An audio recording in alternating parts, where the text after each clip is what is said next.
Natural Beauty Summit's Love and Babies, a Health Journey. I'm your host, Salome Sallehy, founder of Sugar Wax, and this here is my co-host, Angela Chung, founder of N-Beauty. Today's guest is so special, and I'm going to let Angela tell you a little bit about her. So our guest today is Suzanne Dion. She is a teacher, a coach, and educator of the Enneagram system for personal and professional self-awareness. She co-wrote the book, The Enneagram, Relationships and Intimacy, Understanding One Another Leads to Loving Better and Living More Fully. Now, guys, I had no idea what I didn't know about the Enneagram, but it has proven to be such a powerful tool in my life. And I really, really hope that you guys get some good takeaways from this conversation where Suzanne and I dive into all the Enneagram types. And you'll be surprised, it's not just about your personal characteristics and personality. It's much deeper than that. And I love this conversation. So stay tuned for my conversation with Suzanne Dion.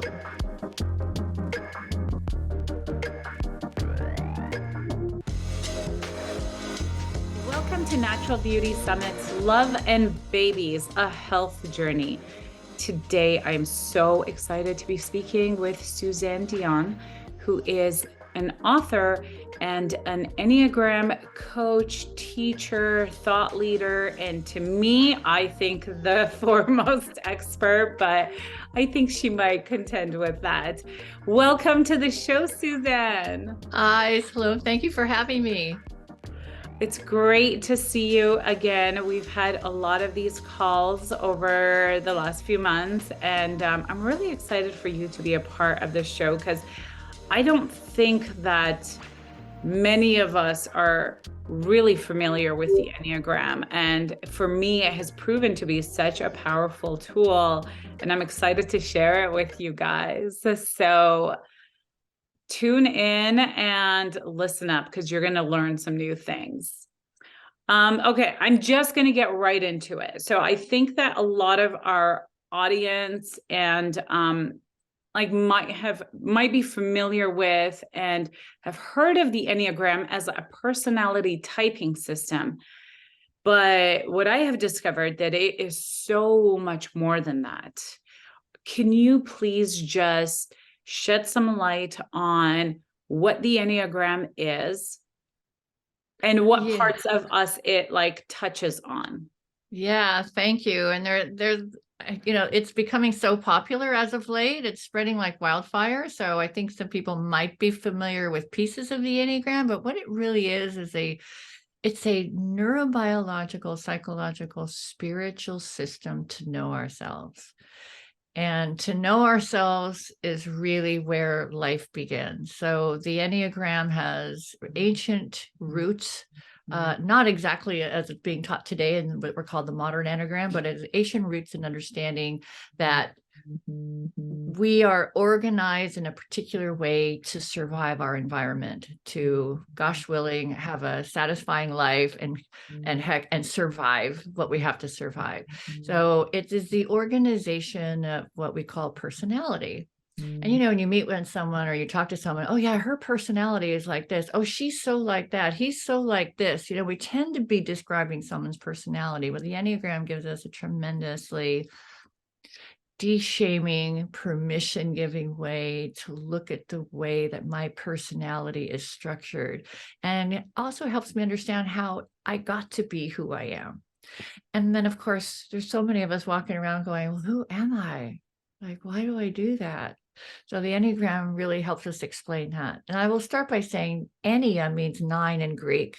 Gramma means drawing or diagram. So it's really a 9-pointed diagram. It's sacred geometry. The diagram itself goes back centuries. There's an awareness of how the cosmos works. There's awareness of how change and energy flows, and that symbol represents that in a very esoteric way. And I really want to underscore the part that, you said spiritual, and I don't think that should be taken lightly. And the other thing that you said, did you say it's biochemical or physiological? Neurological, Neurological. neurobiological. Mhm. Because we do, like, I mean, I think the way I think about it is like emotion and experiencing emotions is a very physiological experience. Like, Yeah. it's in our bodies. And Yeah. I find that the Enneagram actually speaks to all of those facets. So it's not just our, I mean, I think we ultimately say personality, but what does personality mean, right? Mhm. And so there's like the soul component, there's this like physiological component, and then there's this characteristic piece, and it all kind of comes together. I'd love Yeah. for you to give us an overview of the three intelligence centers and the 9 types that you just touched on. And Mhm. I'm excited about this because I mean, I kind of want to start this maybe with a word of caution to the audience. As you listen to this, you might feel like, oh, I identify with that, and I identify with that. And you might identify with, I don't know, maybe even all of them. For the purposes of this conversation, Suzanne is just kind of giving us like an overarching view, but it's so much more nuanced than that. So if something resonates with you, that's great, but I don't think that it ends there. So I think that's just the starting point. I'll let you take it away. I love that. So let's go back to the very base of what is personality. And so there's been a lot of work in the last 10 years with Dr. David Daniels, who's my great mentor, and some group called the Brain Group. And they've now changed their name to the PDP group, but it's the propensities, proclivities, and patterns that organize our developmental pathways. So we kind of were born with a temperamental bias. So they used to say a long time ago that our childhood was the only construct to look at to determine why we have a particular personality. You know, tell me about your trauma, tell me about your childhood. Oh, that's why you're the way you are. That's part of the story. That's a half truth. The childhood, the experiences we have in the nurturing environment actually are pushing against something that's already organized in here. So we come in with the temperamental bias. What does that mean? That means my central nervous system is wired to respond and survive in a particular way to the environment that I encounter. Now, how do I get this temperamental bias? And this is where the mystery of the talk is going to come in. So somehow we start out in utero. We start out in a big swimming pool in somebody's body, basically. And that's getting organized by DNA, the blueprint of our ancestors, what mom's eating, the emotions she's running, how she's feeling, the circumstances of her life, all of that is influencing this developing fetus. And then one other thing, this divine spark of life, that there's been lots of conjecture over the centuries spiritually about what that is. What is the divine spark of life? You know, it's the light that animates me. It's my soul. What is that? Where does it come from? We could speculate, but that somehow, this is my personal feeling in studying this for so long, that divine spark somehow is informing the temperamental design, our temperamental bias that's being organized all in utero. And then we come out into the world and we meet our parents. And this is where the way I got organized with all those factors I just described has to meet the environment and has to survive. And there's a bias here, meaning some babies and women who have more than one child know this already. Some babies are crying all the time. They want to be held all the time. Other babies tend to be more preoccupied, like they can sit longer and stare at the mobile up above their head or you know, and some babies really want that connection when they're hungry, like they're screaming, they don't like being hungry, they want immediate attention. So there's differences in the infant from the moment we meet the infant. So that temperamental bias is the beginning of we call type structure, personality structure. And the word structure is very neurobiological. The central nervous system already has propensities and proclivities that will organize the solutions to the experience of survival and to the threat in the environment. When my needs are not getting met, I got to survive. And I'm certainly not going to start pulling random attributes out of the sky to survive. It's My already programmed. design, yeah, my strengths, the way that I'm organized for survival is going to clamp and respond, or it's going to potentiate and expand toward my development. So that's how we kind of begin. And the research in the last 10 years is really indicating that your childhood does not create your type, which is the question they used to ask a long time ago. How did your childhood make you a type 1? I'm a type 1, by the way. That's not really what happened. It's that my type 1 organizing, self-organizing structure met my parents. And then I had to use the way that I was designed to deal with what they dealt me or what they nurtured into me, etc. Does that make sense? Yes. And I actually have a question about that. As you were just talking about, like all of the elements that come together to create the structure within us, do you think that maybe, I don't know, in my mind, and I could be wrong, and please correct me, in my mind, as I was listening to you talk about it, I was like, does natural selection play a role in that? Because what I understand now is like each of the types kind of has a purpose and a role in society.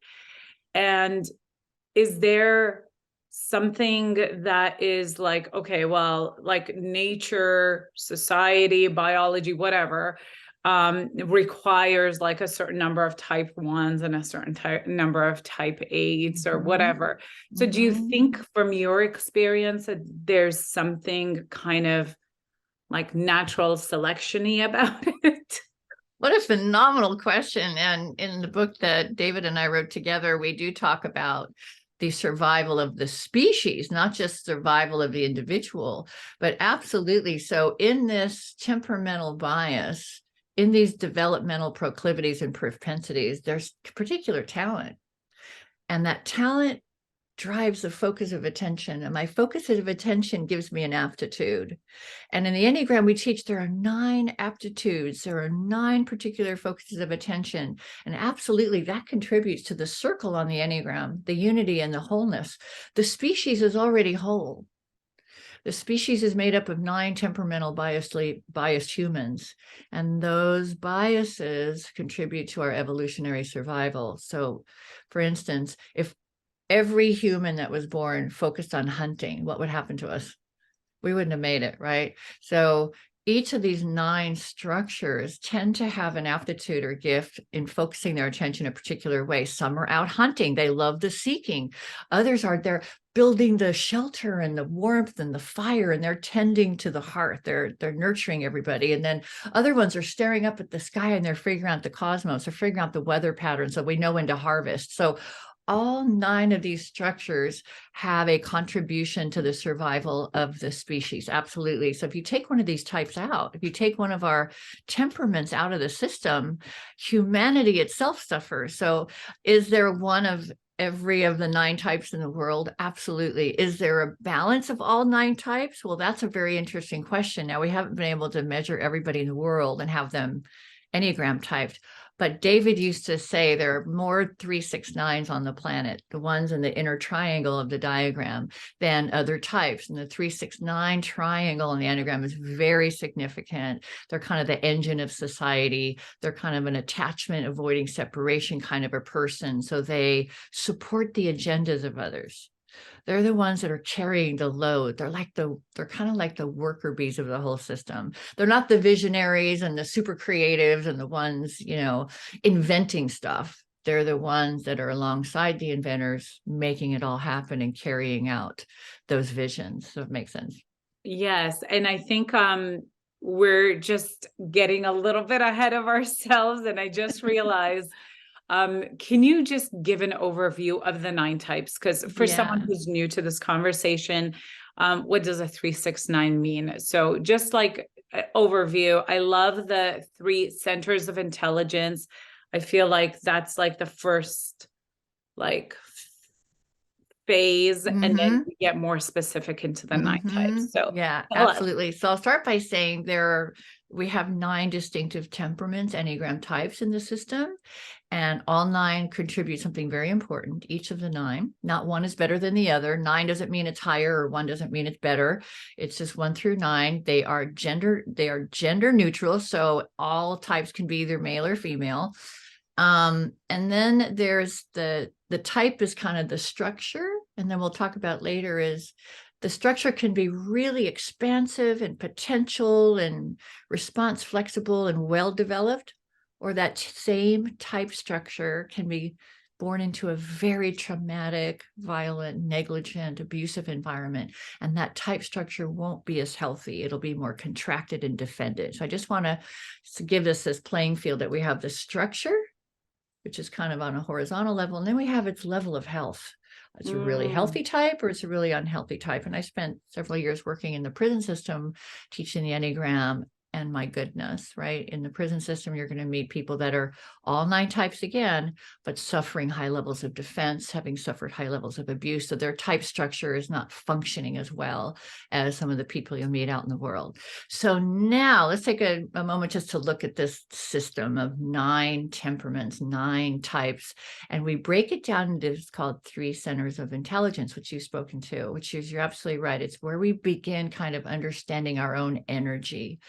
And, the famous teacher Gurdjieff, who will probably come up a lot in this conversation, used to say, man is walking around in a machine and he doesn't know anything about his machine. And it's so true, because how many of us are walking around and we don't even realize that we actually have 3 centers of intelligence? We don't have just one in the head. Of course, the mental center of intelligence is one of them. And of course, we understand this is processing and rational thinking and reasoning and comprehension, that's coming up in the head. Future anticipation, memories from the past, planning things, that's happening up here. We have a heart center of intelligence. This is where our feelings are organized. This is where we suffer very passionately, where we're being seen or not seen, heard or not heard. Do people like me? They don't like me. There's an intelligence here. Matter of fact, the brain has its own central nervous system. I'm sorry, the heart center has its own central nervous system, and it actually picks up information 1 or so seconds before the head, oftentimes. So this center of intelligence is incredibly intelligent, but it's picking up different kinds of things, and it's organizing our survival in a different way. If I'm not liked, and if I'm not approved of, I get thrown from the tribe. And if I get thrown from the tribe, I get eaten by a predator. It goes back to that complete utter wisdom of survival, right? And the head center of intelligence, the mental center of intelligence, it's planning, it's thinking, it's reasoning, it's organizing, right? So that helps our survival. Then we have gut center of intelligence, and this one is very misunderstood, I find. And the gut center of intelligence is I am because I'm here. There's a embodiment of my true existence. I don't have to do anything to matter. I matter because I'm right here. I exist. And it's our self-agency. It governs our dignity. It governs our autonomy, my free will. It governs my boundaries, what I allow in and what I allow out. That's the gut center of intelligence. And you can imagine how important that is to protecting ourselves, for standing for ourselves, for knowing that I matter just because I'm a human being and I exist. That's gut center of intelligence. It's also very spatially organized and sees, it understands power, boundaries, control, and how to make sure that I'm sovereign. I can make my own decisions. I'm not being disrespected. I'm not being treated in an undignified manner. You're kind of governing that in your gut center. So these are the 3 centers of intelligence. They're all incredibly important. We want to be 3-centered beings, meaning all 3 of these centers of intelligence are online equally and bringing their intelligence to our survival and to having a good life. However, we tend to drive dominantly from one of these centers, and that's part of our temperamental proclivities. We didn't choose that.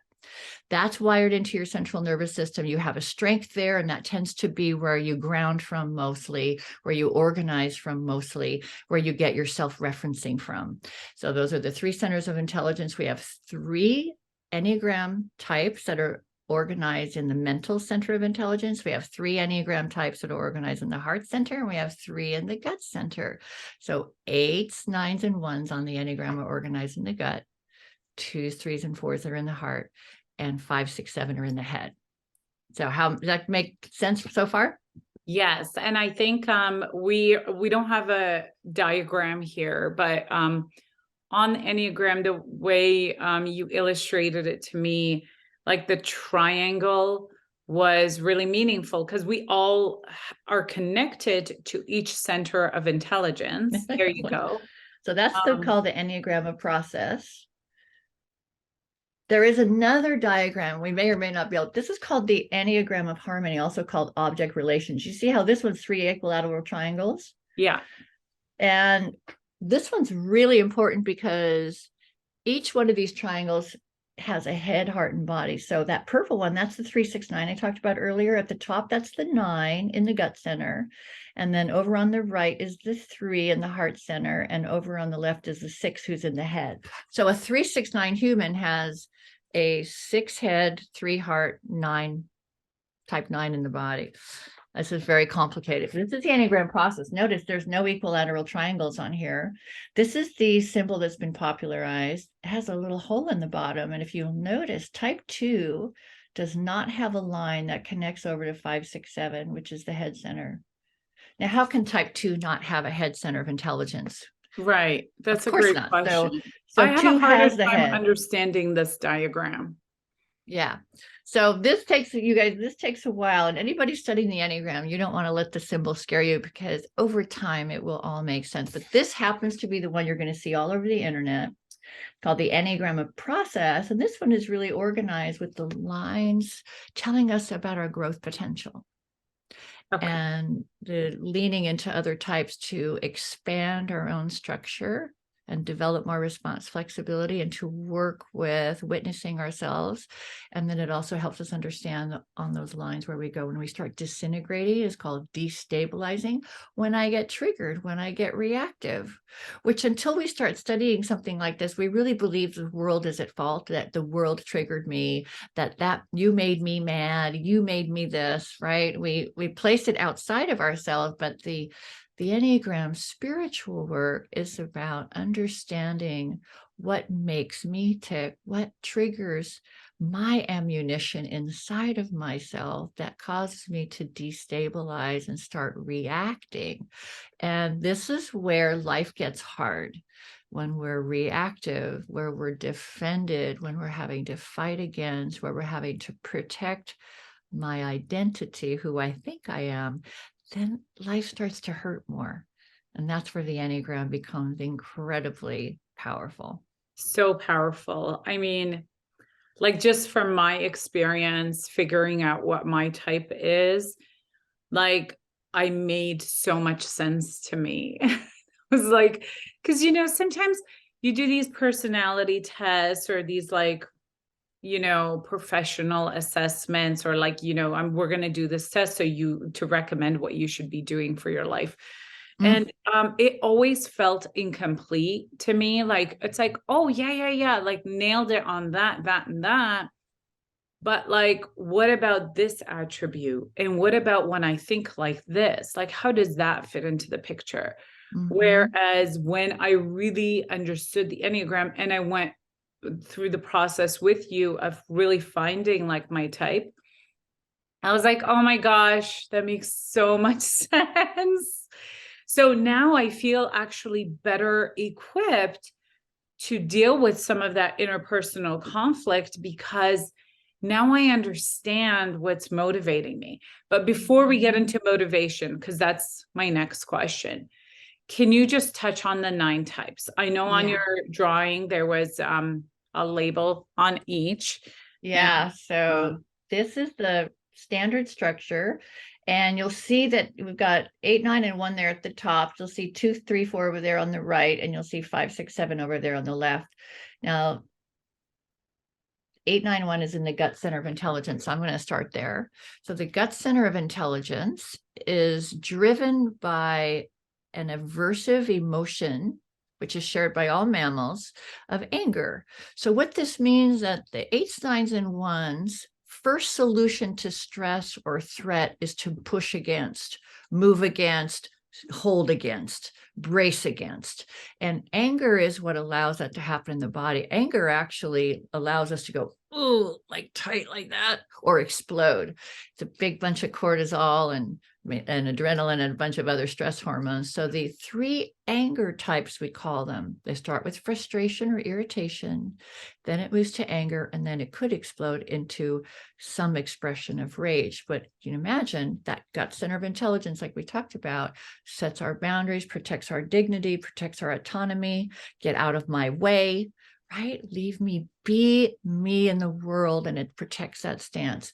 Type 8 is the big explosive expressor of anger. It's called the challenger, the boss, the leader, the protector. 8s are got a very big energy. They're very direct. They like to keep it straight, and truth is their mantra. Without truth, there is nothing. There's nothing real here.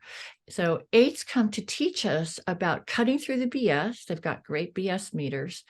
They are all about trust. I've got your back, you've got my back, which means the world to 8s. And 8s come to teach us about standing up for our autonomy, our true selves, and our dignity. And they're very protective, not only over self, but anyone else who can't protect themselves. So when an 8 sees someone being taken advantage of, being stepped all over, the little kid on the playground who's getting bullied, guess which kid is going to go to their rescue? It's going to be an 8. So 8s tend to end up in leadership positions all the time. They're not frilly. They're not pretentious. What you see is what you get. And they pursue realness. So that's the 8. And the anger is very vibrant in the body. It's the 8s know when they're upset right away. And it comes up, and then 8s are learning how to tame that vital exuberance.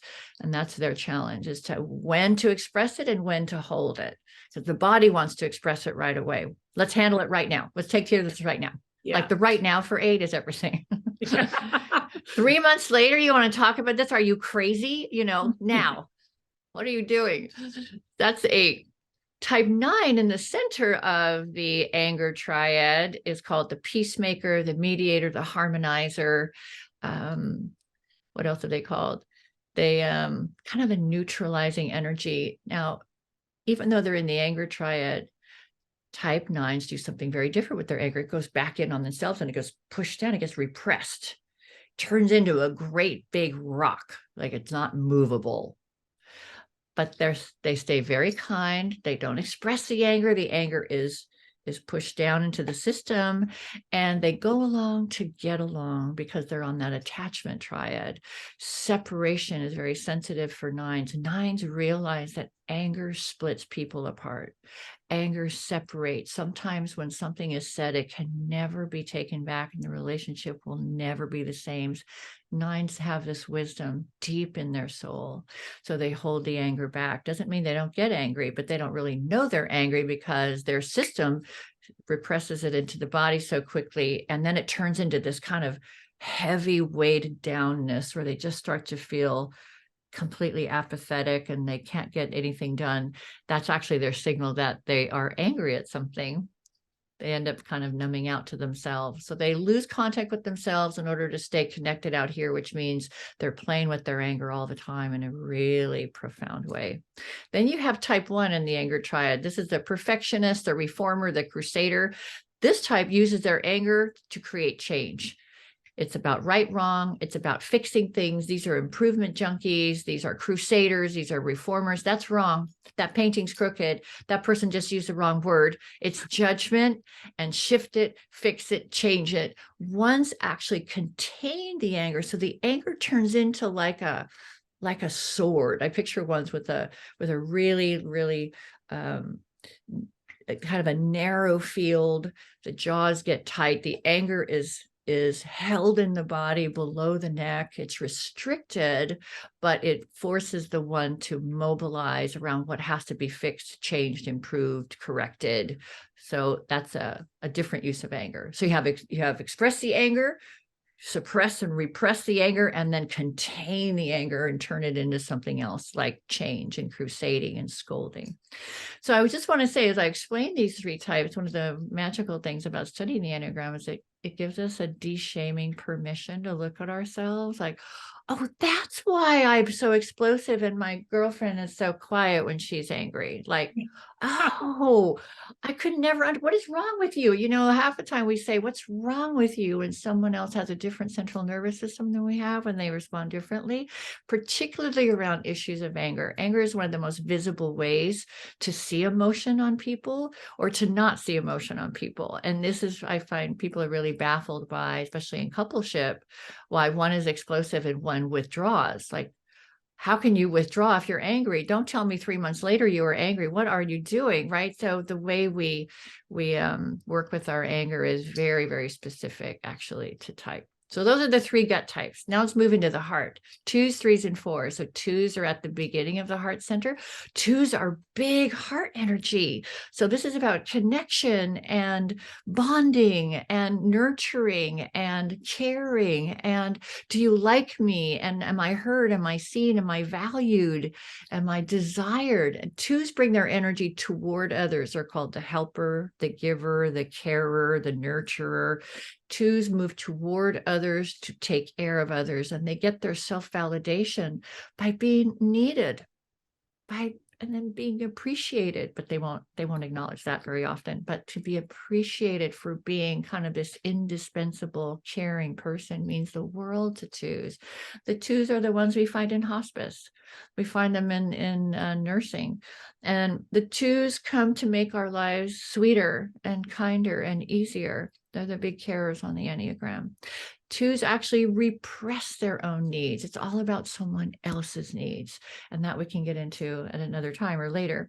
3 is in the center of the heart triad. So the 3 also, am I valued? Am I important? Am I desired? But the 3 uses its heart intelligence to become approved of, to become a success, to become valued. So this is the type that is very, very image oriented. What kind of image do I need to create in order to be the desired person in this situation, in my culture, in my family? 3s often fulfill the unmet needs of a parent, the unmet career dreams of a parent. They become what someone wants them to be. They have kind of a radar for knowing what will be the approved of identity in their either family or culture. Or it's interesting where they pick up their cue as to who they're supposed to be, but they're very success driven, they're very goal driven, they're very task driven, and they're registering if they are approved of or not, if they're valued or not, and how they're being seen by others, and controlling that image could actually exhaust them. 4 in the 4 on the third one in the heart center of intelligence. The 4s are I am because I feel me. So the 4s go inside with their heart instead of the heart going out to others or the heart becoming what's valued. It's who am I? So the heart organizing around what's my true identity? What's my authentic face? What do I feel? So the 4s have this big inner life. They're very connected to their feelings. There's a lot of emotionality here. They suffer disappointment in an enormous way because the heart sees how beautiful everything can be or how magical things can be, and then reality is quite different, and they suffer in the heart. They're looking for an identity that will represent their true nature.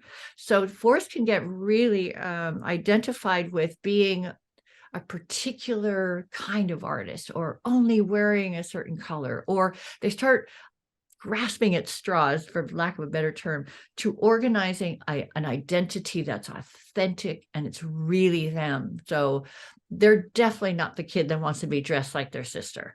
This child wants to be their unique self because there's a wisdom here that each one of us is unique and precious, and that deserves to be expressed. So that's coming from the wisdom of 4. Then we got 5, 6s, and 7s. And the mammalian aversive emotion here is fear. So it starts out as anxiety, fear, and then it goes to abject terror. So 5s, 6s, and 7 are working with fear as their survival emotional experience. Fear is the one thing that uses anticipation. So humans are the only ones that can scare themselves to death with their own mind. So we don't think animals are doing it, that your dog is sitting there thinking about tomorrow and getting terrified that something's going to chase him. It's only us that does that. So the 5s and 6s and the 7s are using a lot of anticipation. They are projecting into the future what could possibly happen, what could go wrong, how big and dangerous the world is. I could get trapped in something I can't get out of. So they're working with this kind of survival system. We all have fear, we all have anger, and then we all have this distress when we're not liked or not connected to others. But if you're coming from one of these centers, so if you're a head type, you're a mental type, fear is going to be kind of always with you. If you're an 8, 9, and 1, that anger, boundary setting, let things in, not let things in, it's always there. And then in the 3 heart types, this panic and distress and the grief of not being accepted, not being valued, not being liked, that is kind of a first response to the environment, first way of dealing with others. So 5s are called the investigators, also called the hermits, also called the observers. 5s tend to pull into the self, disengage from the outside world, and they go up into their mind to figure things out. I will survive as long as I figure it out. I will survive as long as I have knowledge. I know things. And this is the type that if I know something, I can't be annihilated. This was the one in the tribe that was studying the weather patterns and figuring out the planets and the cosmos. These were the 5s. This is their contribution. 5s tend to be very pensive, postulating. They love really good conversations where there's not an absolute answer yet, where people are exploring possibilities. There's a lot of options and insights, and they love a profound conversation where they can explore that. 5s tend to take a long time to come to conclusions because they see all the facts and things to figure out before you come to a conclusion. These are the people that study cancer for 20 years and absolutely don't get bored. They get high on narrowing their focus of attention and placing a maximum amount of concentration there. Like that gives them dopamine. So there are great thinkers in the Enneagram. The 6 in the middle of the head center of intelligence. Now, the 6 is actually anticipating fear and projecting worst case scenarios and has a real kind of future negative orientation. So these are the ones that see what could go wrong. They're getting premonitions of what could happen. They're giving people warnings all the time. And they live in a chronic state of agitation. It's called angst. Should I go there? Should I not? If I go there, what will happen? If you go there, what will happen?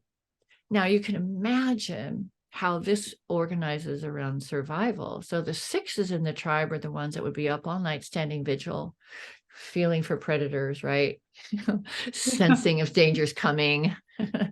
They're the one in the executive team that's like the troubleshooter, the devil's advocate. They always can give you the other, well, if we do that, and they can start seeing all the scenarios that can go wrong. That's the 6. And they're called the loyal skeptic, devil's advocate, troubleshooter. That's some of their names. And then finally, type 7 in the head center of intelligence, they're in the fear triad. Their first system is fear, but they don't like to feel fear. They hate feeling the anxiety of the self. So if they do future positive. So as long as I'm headed toward the future, I'm going to be just fine. But if I stay right here, stuck in the same place, something terrible is going to happen to me. So these are the types that use future anticipation to get their dopamine, to soothe their anxiety. So they're planning multiple vacations. They've got 5 things going on the weekend. They're very hyperactive. They're moving toward a positive life to stay away from anything that can get me snared right here.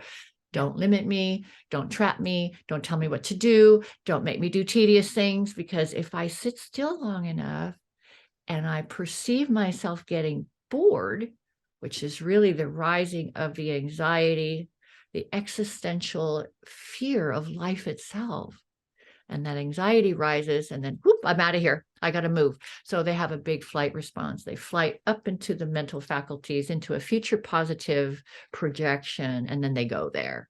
So those are the 9 types, a really, really big summary on all of them.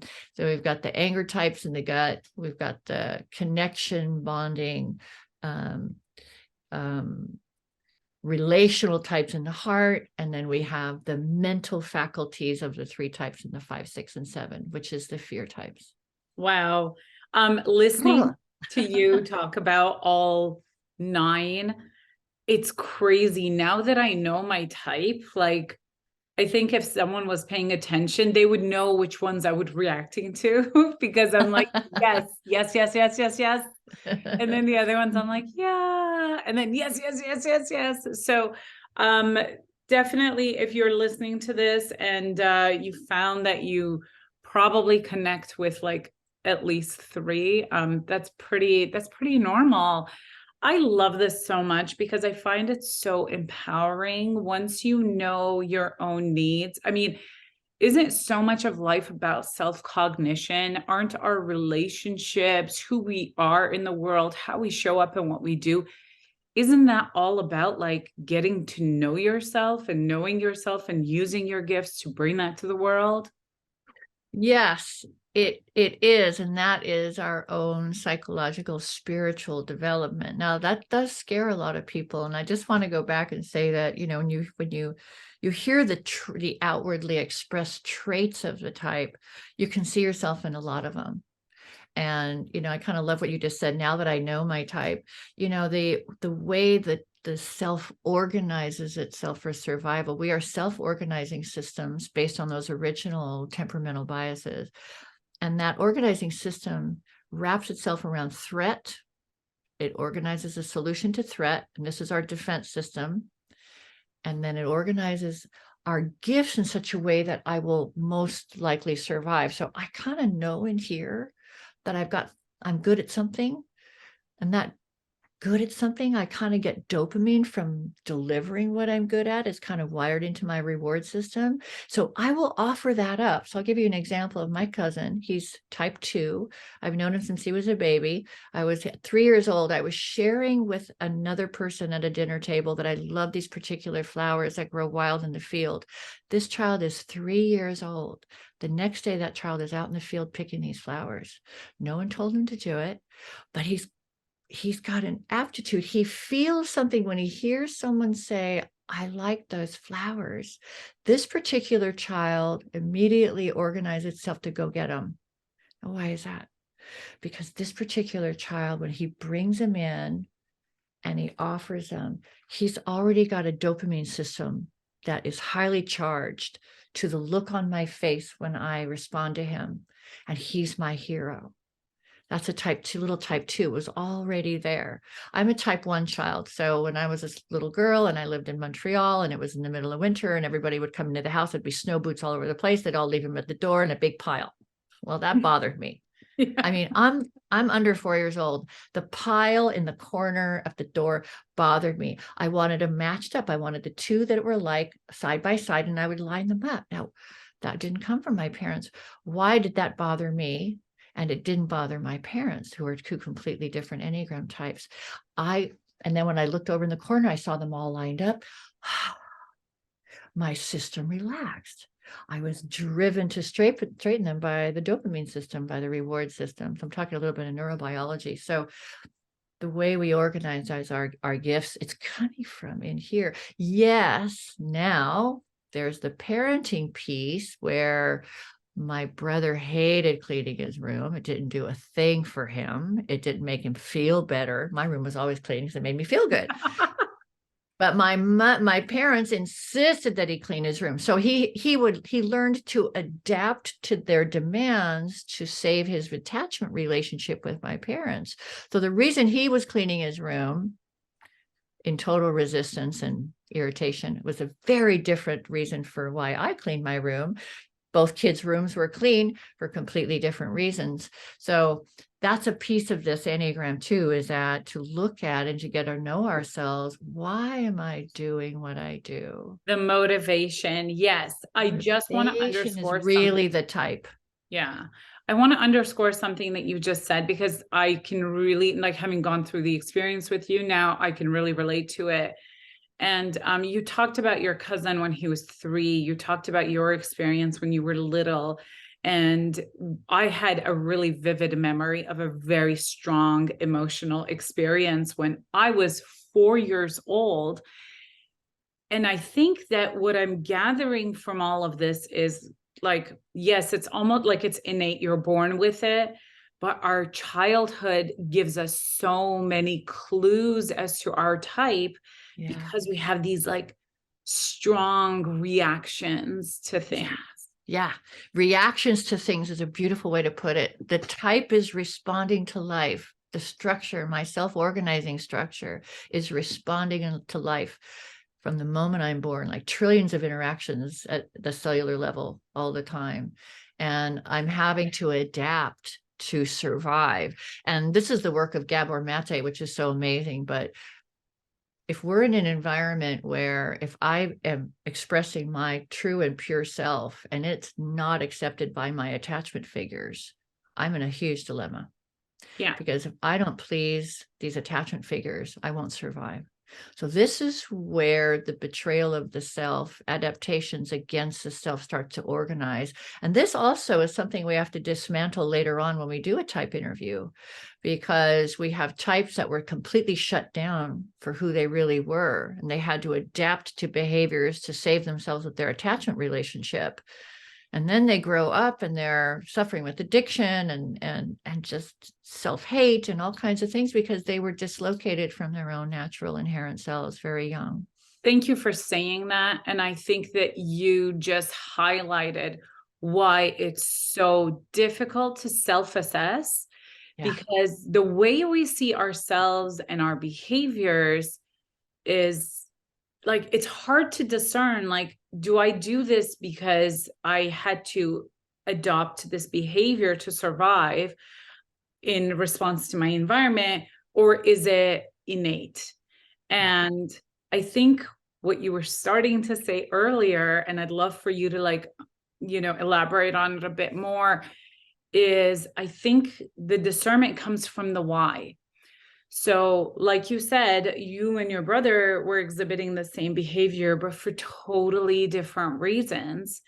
And that's another thing with the Enneagram that I understood is, like, personality is maybe how we are outwardly, or how we conduct ourselves in the world, and how we interact with others, and how we handle things, and how we work, and how we do all the things. But the why, what motivates us, is really what the Enneagram is about. Can you elaborate on this, like, why versus what, when it comes to the personality? Yeah, absolutely. And I think what might be useful here is a story also. And I work a lot with addiction and trauma in my work I'm a trauma-informed Enneagram person, let's put it that way. So I was working with someone who was in the Enneagram community for maybe 20 years, long time, but just very confused about their type, and had declared as a type 9, but it just wasn't fitting. But the type 9 is exactly how her parents wanted her to behave. So what we found in the interview was we went all the way back into the childhood. This was a little girl that would come home with her drawings. She would come home with a dance she'd made up to show everybody. She wanted to be in the living room and she wanted to express herself. She wanted to be seen. She wanted to be heard. Look at my painting. Look at my drawing, mommy. Look at that. And the mother said, why do you always have to get attention? Stop it. Go to your room. Be quiet. Don't be showing everybody that. Same thing happened when she came home. She had a dance prepared. She had, everyone was in the living room. She wanted to do her dance for everybody. And she was told that that was selfish and she's getting attention and she needed to stop getting attention. And we didn't need to see her dance. So many emotional, heartbreaking transactions like that. This girl learned to completely hide suppress that, because every time she would express this need to show her authentic self and to offer something beautiful to the world, it was shunned, she was humiliated, and she was shamed. So she's in an environment where you're being seen and not heard. You don't talk back, you're very quiet, which if she had been born a type 9, she would have been probably a lot safer, because a type 9 naturally kind of represses itself, goes along with what's happening, tunes into the other to decide who they're going to be. It's just really natural. The 9s just kind of flow, they merge with others very naturally. It's not painful for a 9 to do that. It gives them, they're high when they do that. They're high when they stay connected. High meaning dopamine. When they stay connected, they're non-differentiating from others. They don't make a big deal about themselves. They blend in, they feel safe, and they feel great. That's not who this little girl was. This little girl was suffering, wanting to show herself being shamed, wanting to express herself being shamed. So she's an addict. She's suffering alcoholism all her life. She's trying to suppress all this shame that she felt every time she went to express herself. And in her life, the moments that she did kind of come up out of the adaptive strategy imposed on her by her parents, she would be okay for a little while, and then this horrible feeling that something terrible was going to happen to her, and she would just retract into all this hate.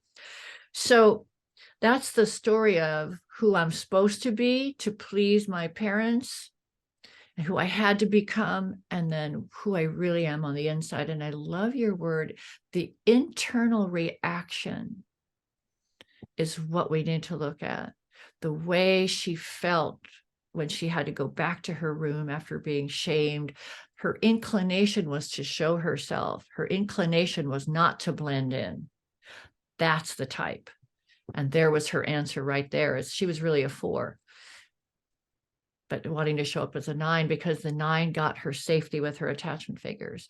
And this, I'll say, happens a lot to type 8s. I tell you, type 8 as a child, it's a big energy.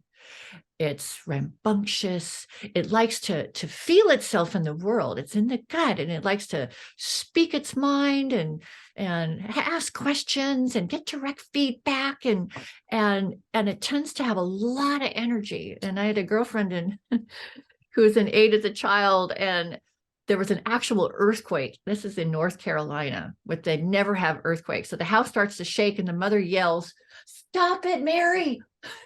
assuming that the little girl was jumping so much that she was shaking the house, because she was a little 8. So she was always on the beds, and she was just a big, lively child.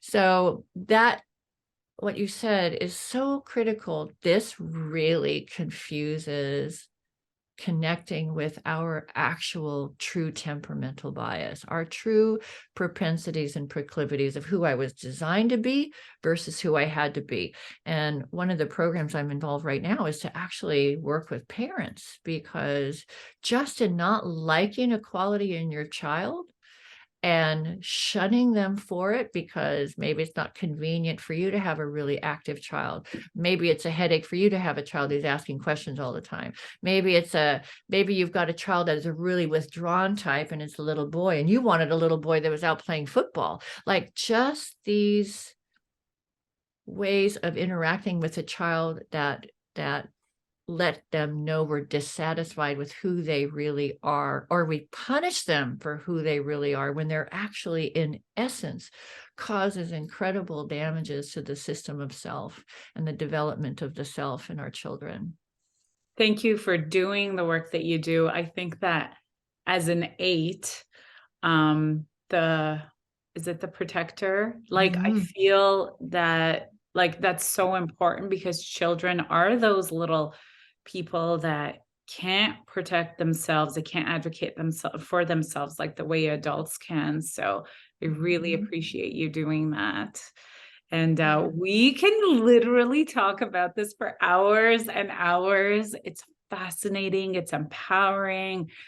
It's so beautiful. And it really is a great tool to help us tell the story, or rewrite our own narrative about, why we are the way we are. So thank you so much. Your book, I highly recommend. The link is going to be in the show notes, as well as in the email that you received with this show. and great read. I think we can keep going, but we're running out of time. We're running out of time. I know. And it But is a it's, long study. For yes. anybody that wants to study the Enneagram, give yourself the time. It's not something that you can become proficient with in 2 days, and just really enjoy the initial process of finding your own type, finding what center of intelligence is your dominant driver, and realizing from there you'll learn how to place your attention. You'll learn how to start witnessing your reactions inside of yourself. And that's just where we begin, and really enjoy it in a permission giving way to see yourself without shame. And I think what's great is, as you start to understand your type and get to know yourself, it's sort of like dating yourself. And then that's like the first step, like you're getting to really know yourself in a different way through a different lens. And then that plays such a huge role in how you show up in relationships. Absolutely. And then you start looking at the world around you and the people around you as like, oh, like, okay, I see where their motivation is coming from. And Yeah. And the compassion that this develops, and realizing, oh, my brother's an 8. Oh my God, my mom's a 1. So it depersonalizes some of their behavior that I did used to personalize. Why on earth did she just correct me again? Why on earth did he interrupt me again? Why? Oh, and so the compassion that this system develops for one another is incredible. The compassion for the self, which is one of the hardest things to ever develop, really comes with studying the system. for sure. And Suzanne, are people allowed to reach out to you if they want to work with you in better learning their, I mean, we should have had this conversation before the recording, but I'm just going to say, reach out to Suzanne if you're Yeah. curious. You are doing sessions? No, absolutely. If you have questions, if you're interested in the Enneagram, I correspond with people every single day about their journeys. I do coaching for couples, for parents, for individuals, and it's my favorite thing to do. If you need help figuring out your Enneagram type from the inside out, if you see yourself in a few of them because you see a lot of your traits, absolutely. I would love to do an interview with you. It's a really, really caring and an insightful process. I really love doing the interviews. And as a final word, if you are a parent who is, struggling consistently with one of your kids, or your only kid, I really, really highly recommend this, because children are sort of, like giving them a chance to be themselves is what is going to make our world better and more balanced. So that's just my 2 cents. Thank you so much, Suzanne, for joining me. Thank you for having me. Wonderful. Thank you. Thank you. Thank you. For listening.